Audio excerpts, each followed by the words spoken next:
বিলাসবহুল সৌদিয়া পরিবহন বন্ধের দাবিতে রাঙামাটি চট্টগ্রাম ও রাঙামাটি ঢাকা মহাসড়কে বাস চলাচল বন্ধ করে দিয়েছে মোটর মালিক সমিতি। এতে দুর্ভোগে পড়েছেন সাধারণ যাত্রী সহ রাঙামাটিতে ঘুরতে আসা পর্যটকরা। বিস্তারিত জানাতে নতুন বাস স্ট্যান্ড থেকে সরাসরি যুক্ত হচ্ছেন প্রতিনিধি ইমতিয়াজ কামাল ইমন। ইমন, এই বিষয়ে আপনার কাছ থেকে বিস্তারিত জানতে চাই।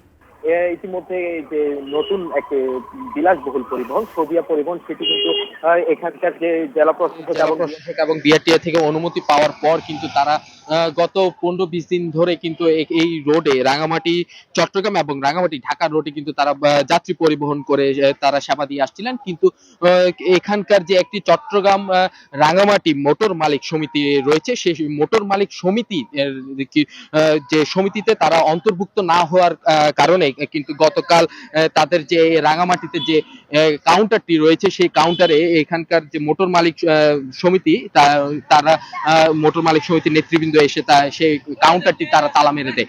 এরপর থেকেই কিন্তু মূল বিপত্তিটা ঘটে।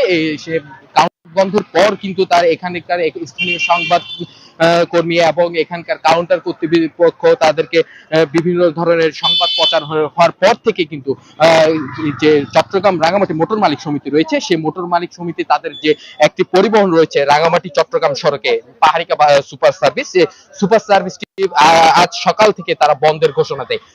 এর পরবর্তীতে বেলা বাড়ার সাথে সাথে কিন্তু এখানকার যে রাঙামাটি ঢাকার যে বাস চলাচল রয়েছে সেটিও তারা বন্ধ করে দিচ্ছে। একই সাথে এখানকার রাঙামাটি শহরে যে স্কুল এবং কলেজগামী যে যাত্রীবাহী বাসগুলো রয়েছে সেগুলোও কিন্তু তারা বন্ধ রেখেছে। এতে পড়েছে এখানকার দুর্ভোগে পড়েছে এখানে রাঙামাটি থেকে চট্টগ্রামে যে যারা যাতায়াত করে সে যাত্রীরা। একই সাথে এখানে রাঙামাটি, আপনি জানেন রাঙামাটি একটি পর্যটক নগরী, সে পর্যটক নগরীতে বেশ কিছু পর্যটক কিন্তু এখানে ঘুরতে আসে। তো এই পর্যটকরা ঘুরতে আসার পর এখান থেকে এখন তারা তাদের যে গন্তব্যস্থান সেখানে তারা যেতে পারছে না।